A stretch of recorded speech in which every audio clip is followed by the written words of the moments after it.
तो I am sure कि श्रद्धा case के बारे में आप सभी ने सुना होगा। एक 25 साल की लड़की जिसके लवर आफ्ताब ने उसके 35 टुकड़े कर दिए और उसको जान से मार दिया।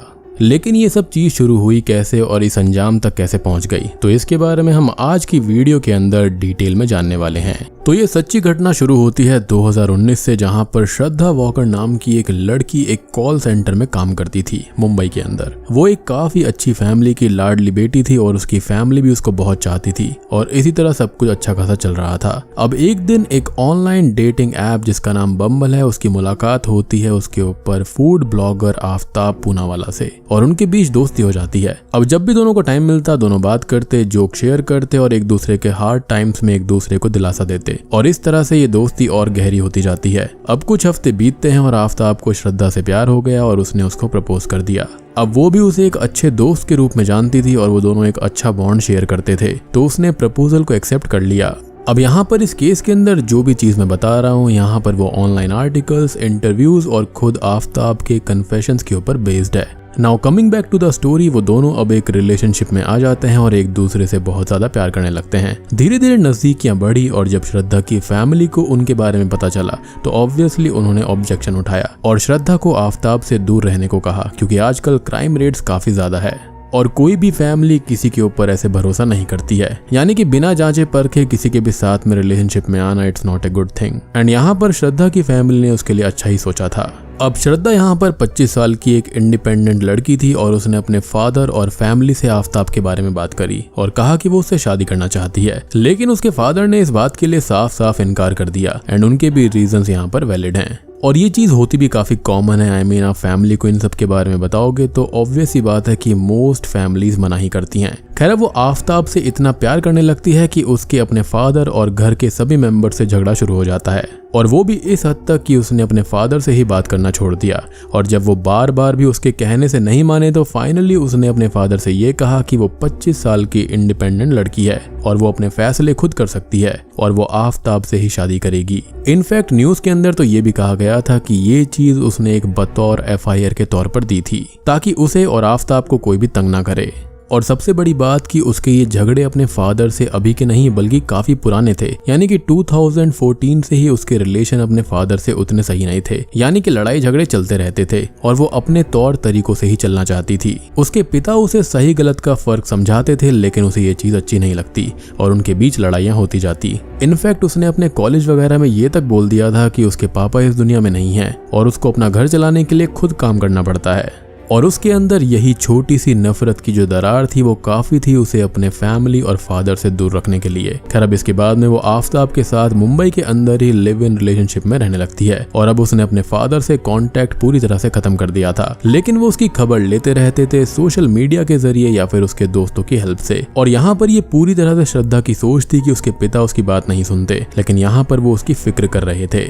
श्रद्धा यहाँ पर सोशल मीडिया ऐप्स के ऊपर अपने स्टेटस वगैरह लगाती रहती थी जिसको देखकर उसके फादर के मन में एक संतुष्टि रहती थी कि उसकी बच्ची ठीक है। मोरओवर श्रद्धा और आफ्ताब साथ में रहने लगे थे लेकिन आफ्ताब का नेचर शुरुआत से ही गुस्से वाला था और उनके बीच में थोड़े बहुत झगड़े शुरू हो गए थे जिनको उन्होंने लाइटली लिया, जो कि काफी आम सी बात है कपल के बीच में लड़ाई वगैरह होना। अब श्रद्धा को उससे शादी करनी थी और वो इसलिए तो अपनी फैमिली से दूर हुई थी, लेकिन जब उसने शादी के लिए आफ्ताब से बोलना शुरू किया तो वो उसको टालने लगा और ऐसा ही कुछ महीनों तक चलता रहा। हालांकि उनके बीच में इस चीज के ऊपर और भी काफी बातों को लेकर झगड़े होते रहते थे जो कि काफी एक्सट्रीम होते गए और अब उसने उसको पीटना भी शुरू कर दिया था। 2020 में श्रद्धा की मदर की डेथ हो जाती है और वो उस दौरान अपनी फैमिली से मिलने जाती है जहां पर वो अपने फादर को मारपीट के बारे में बताती है, जिसके बारे में सुनकर उनको काफी बुरा लगता है और वो उसको यहीं पर रुक जाने का बोलते हैं। लेकिन आफ्ताब उससे माफी मांगता है और फिर कभी ऐसा ना करने को बोलता है जिसका वो यकीन करती है और उसको माफ करके उसके साथ चली जाती है। अब सब कुछ ऐसे ही चलता रहता है और श्रद्धा शादी के लिए बोलती है जिसे आफ्ताब फिर से टाल देता है और उनके बीच में एज यूजुअल झगड़े शुरू हो जाते हैं। वो उस पर हाथ भी उठाता, मारपीट करता, लेकिन वो उसको सहन करती रहती थी, वो भी इसी उम्मीद में कि वो उससे शादी जरूर करेगा और वो अपने फादर को भी अब कुछ नहीं बताती थी। अब शादी का टॉपिक तो ठीक है और उस पर झगड़े हुए, पर श्रद्धा के मन में आफ्ताब के लिए शक भी पैदा होता गया क्योंकि वो उसके होते हुए दूसरी लड़कियों के संपर्क में रहता था, लेकिन एज अ फ्रेंड नहीं बल्कि उससे कई ज्यादा। और इस धोखे की भनक श्रद्धा को भी लग गई थी और इस बात को लेकर उनके बीच झगड़े शुरू हो गए थे जो कि बढ़ते गए और बहुत ही ज्यादा सीवियर हो गए। और ये चीजें जो थी वो आफ्ताब के चैट वगैरह से पता चली हैं। अब साल बीता और आ गया मई 2022 और आफताब ने दिल्ली के महरौली इलाके के छतरपुर में घर ले लिया और ये इलाका जंगल के काफी पास था। लेकिन ये कोई नॉर्मल शिफ्टिंग नहीं थी, बल्कि एक परफेक्ट क्राइम को अंजाम देने वाली लोकेशन थी। लेकिन वो कहते हैं ना कि हर परफेक्ट क्राइम के अंदर भी कुछ ना कुछ कमी रह जाती है। खैर, अब वो दोनों 8 से 10 मई के बीच यहाँ पर शिफ्ट हो गए थे और 18 मई को श्रद्धा के लिए एक काली रात आती है। श्रद्धा के फादर को अपनी बेटी की याद आती थी, जो कि अब दिल्ली जाकर रहने लगी थी। इनफैक्ट उनको इस बारे में पता भी नहीं था कि वो दिल्ली में रह रही है, क्योंकि ना तो उनके दोस्तों से उनका कांटेक्ट हो रहा था और ना ही श्रद्धा यहाँ पर कोई ज्यादा अपडेट करती थी। उसके फादर को तो यही लगता था कि वो अब बैंगलोर चली गई है, लेकिन ऐसा नहीं था। अब पहले तो उसके पिता ये सारी जानकारी सिर्फ सोशल मीडिया और उसके बचपन के दोस्तों से उसके बारे में हाल चाल पूछकर रख पाते थे, लेकिन रिसेंटली ऐसा भी होना बंद हो गया था। अब सितंबर के अंदर उसका फोन उठना बंद हो चुका था और पिता को अपनी बेटी की चिंता सताने लगी थी। लेकिन मई के बाद कुछ महीनों तक सोशल मीडिया पर वो एक्टिव भी रहती थी और सबसे बड़ी बात कि उसके बैंक और कार्ड से ट्रांजैक्शंस भी होती थी, जिससे उसके फादर को लगा कि शायद वो बिजी होगी या फिर उनसे बात नहीं करना चाहती होगी। लेकिन जब कॉल उठना ही बिल्कुल बंद हो गई, तब उनको चिंता ने घेर लिया और अब उन्हें कहीं से भी उसकी खबर नहीं मिल रही थी। साथ ही साथ उसके दोस्तों से भी उसका 1.5 से 2 महीने से कोई कांटेक्ट नहीं हुआ था, जिसके बाद में टेंशन और चिंता के चलते श्रद्धा के फादर ने पुलिस को रिपोर्ट किया और FIR दर्ज करवाई कि उसकी बेटी का किडनैप हुआ है और उसकी कोई भी यहाँ पर खबर नहीं है। और पुलिस ने श्रद्धा की लास्ट लोकेशन यानी कि दिल्ली से ही उसको ढूंढना शुरू कर दिया था।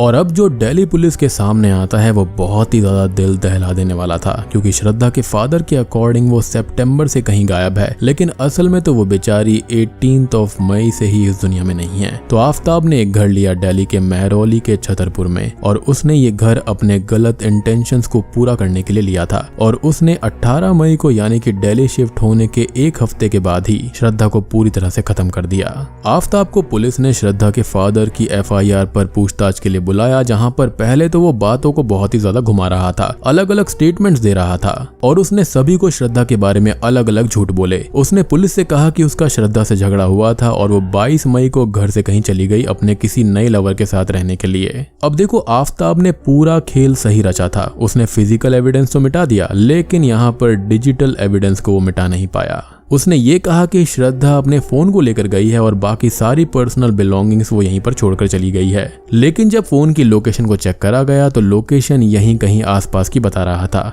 इनफैक्ट वहां पर कुछ ट्रांजैक्शंस भी हुए थे, वो भी इसी लोकेशन के थे। और पुलिस को इससे समझ में आ गया कि खेल बहुत ही ज्यादा खतरनाक है। जिसके बाद में पुलिस उसके साथ में काफी सख्ताई से पेश आई और उसने वहां पर बहुत ही भयानक चीज बयां करी कि उसने यहाँ पर श्रद्धा का मर्डर कर दिया है। उसने अपना गुनाह कबूल कर लिया कि सारा कुछ करा धरा उसका खुद का है। और अब हम जान पाएंगे उस भयानक जुर्म की दास्तां। तो असल में आफताब श्रद्धा की शादी वाली बात से बहुत चिढ़ चुका था और उसके अंदर उसके लिए नफरत पैदा हो गई थी। उसके रिलेशन दूसरी लड़कियों के साथ में भी थे और वो श्रद्धा को यूज कर रहा था। अब उसे गुस्सा तो हमेशा से ही आता था, लेकिन वो चालाक भी काफी था। वो ये बात जानता था कि अगर वो मुंबई के अंदर रहा और उसने ऐसा कुछ किया तो वो पकड़ा जाएगा। और तब जाकर उसने एक प्लान बनाया और उस प्लान के अकॉर्डिंग वो श्रद्धा को 8 to 10 मई के बीच दिल्ली लेकर आया और यहाँ पर उसने महरौली के छतरपुर में घर ले लिया, जो कि ऑब्वियसली रेंट के ऊपर था, जिससे थोड़ी ही दूरी पर एक जंगल भी था। और अब जैसे ही उसका झगड़ा हुआ तो उसने श्रद्धा को खत्म करने का फैसला कर लिया। लेकिन हुआ ये कि उस दिन शायद से उसकी तैयारी में कुछ कमी वगैरह रह गई थी, तो वहां पर उसने उस दिन कुछ नहीं किया। अब एक हफ्ता बीता और दिन आया 18 मई का, जिस दिन उनका फिर से झगड़ा हुआ और इस बार उसने अपने जुर्म को अंजाम दे दिया, जो कि उसने ऑलरेडी पहले से ही सोचा हुआ था। जब श्रद्धा सो गई तो उसने उसके बाद में उसका गला दबाकर उसे जान से मार दिया। अब वो उसको खत्म तो कर ही चुका था, लेकिन उसकी बॉडी अभी भी उसके सामने घर के अंदर ही थी और अब उसने उसकी बॉडी के 35 प्रिसाइज टुकड़े किए। और ऐसा इसलिए क्योंकि वो ऑलरेडी शेफ के लिए ट्रेनिंग ले चुका था। उसे पता था कि क्या चीज कैसे करनी है और वो 300 लीटर का एक नया फ्रिज खरीद कर लेकर आया, जिसके अंदर उसने सारे बॉडी पार्ट्स को स्टोर कर दिया। और सबसे घिनौनी बात ये थी कि बॉडी के टुकड़े करते टाइम वो थकता तो बियर पीता और जोमैटो से पिज्जा वगैरह भी मंगवाता। सबसे बड़ी बात कि उसे अपने किए पर कोई भी पछतावा नहीं था, कोई भी शर्म या फिर अफसोस नहीं था। साथ ही साथ उसने ये सारी चीजें ऑनलाइन और OTT प्लेटफॉर्म्स के ऊपर देखी थी अब पास में ही एक जंगल भी था, तो रात के 2 बजे वो वहां पर जाया करता और एक एक करके या फिर 2-2 करके बॉडी पार्ट्स को वहां पर डंप कर दिया करता था। और कभी कभी उन बॉडी पार्ट्स को या तो जंगल में या फिर सड़क पर आवारा कुत्तों को खिला दिया करता, जो कि खा भी लिया करते थे। अब घर के अंदर स्मेल ना आए इसलिए वो अगरबत्ती का इस्तेमाल किया करता और ब्लड को साफ करने के लिए उसने कईयों लीटर पानी का इस्तेमाल किया। इनफैक्ट एक पड़ोसी ने तो ये भी कहा था कि वो बार बार टंकी को जाकर चेक किया करता था। फ्लोर से खून के निशानों को मिटाने के लिए उसने तरीका भी ढूंढा, जो कि ऑनलाइन ही उसने सर्च किया था और ये सारी चीजें उसकी सर्च हिस्ट्री वगैरह से पता चली हैं। और बात रही श्रद्धा के बचे हुए कपड़ों की, तो उसने उसको कचरे वाली वैन में फेंक दिया था और ऐसे करके उसने उसकी बॉडी को ठिकाने लगा दिया। लेकिन कहते हैं ना कि फिजिकल एविडेंस तो तुम मिटा दोगे, लेकिन डिजिटल एविडेंस आज की डेट में बहुत इंपॉर्टेंट होता है और इसी तरह से वो पकड़ा गया था, यानी कि वो अपनी ही बात में फंस चुका था। खैर, अब किसी को श्रद्धा के गायब होने पर शक ना हो या फिर कोई उस तक पहुंच ना पाए, इसलिए वो उसके सोशल मीडिया हैंडल्स पर उसके नाम से एक्टिव रहता था। और जैसा कि मैंने आपको बताया कि वो अपने पिता से बात इसलिए ही नहीं कर रही थी क्योंकि वो इस दुनिया में थी ही नहीं। वो उसके नाम से पोस्ट करता, स्टेटस अपडेट करता और उसके कार्ड से ट्रांजैक्शन वगैरह किया करता था। इनफैक्ट उसने एक डेड बॉडी घर के अंदर रखी हुई थी और उसने फिर से डेटिंग ऐप पर एक लड़की से बात करना शुरू कर दिया और अपने जुर्म के महज 20 दिन के अंदर ही वो उस लड़की को अपने घर पर लेकर आया, जबकि घर में अभी भी एक लाश टुकड़ों में पड़ी हुई थी। मोरओवर उसने ये सब भी रिवील किया कि उसने OTT प्लेटफॉर्म्स के ऊपर क्राइम सीरीज से ये सब सीखा और उसने गूगल पर भी बहुत सारे तरीके ढूंढे कि बॉडी को कैसे ठिकाने लगाया जाए और सबूत कैसे मिटाए जाएं। और सबसे शॉकिंग बात कि उसने श्रद्धा के सर को अभी भी अपने पास रखा हुआ था और वो कभी कभी उसका मेकअप भी करता और लास्ट में उसने उसे जलाने की भी कोशिश करी थी ताकि उसकी पूरी की पूरी पहचान मिट जाए।